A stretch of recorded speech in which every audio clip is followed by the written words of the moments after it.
Su mumis telefonu Arvydas Anušauskas, Seimo nacionalinio saugumo ir gynybos komiteto vadovas. Labas vakaras. Labas vakaras. Pirmininkė, štai jūs taip pat atsiradot New York Times akiratyje, Wikileaks akiratyje. Jums tai buvo netikėta, ar ne?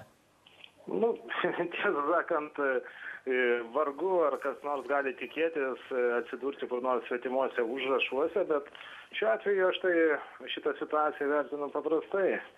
Pirmiausia, aš ir pats vedu užrašus ir be abejonės tik tai mano užrašai ne elektroniniai, apie susitikimus aš irgi turiu užsirašęs. Tiesa, tos informacijos, kuri teikiama Wikileaks, pas mane nėra, pas mane yra kiti įrašai. Šiuo atveju dėl to aš negaliu komentuoti to, ko iš tikrųjų nematau arba to, ko nebuvo. Taip, bet pirmininkė, visuomeniai įdomu.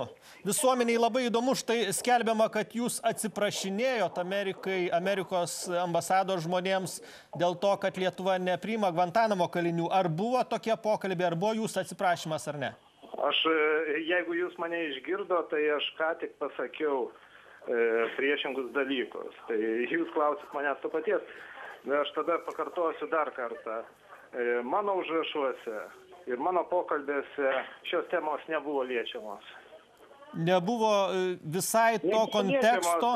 Jungtinių Amerikos valstybių diplomatai labai elegantiškai išvengdavo šitų temų ir mes apie tai net nešnekėjom. Tai neturiu ką komentuoti. Iš tikrųjų reikėtų pačių žurnalistų, kurie, sakysim, dirba žurnalistais, paklausti, kaip jie dirba savo darbą. Reikėtų užduoti klausimus tiem diplomatam, reikėtų jų paklausti, kokie jų asmeniai santykiai tarpusavė, kas kokią informaciją ir kokius užrašus veda. Aš šito nežinau. Ir iš tikrųjų aš nežinau, kas norėjo, kur ten Vašingtoną atsiskaityti už savo atliktą ar neatliktą darbą.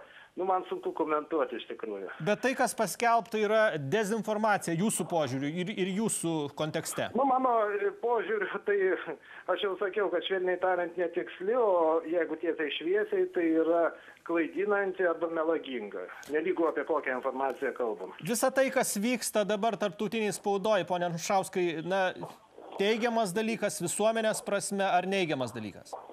Pirmiausia, jeigu kalbam apie klaidinančios informacijos skelbimą, taigi žiūrėkim tada, jeigu, sakysim, vadovauja parlamentiniam tyrimui, darai veiksmus, kurie priešingi šitai paskelbtai informacijai, tai aš turiu sakyti, kad tai yra teigiamas dalykas.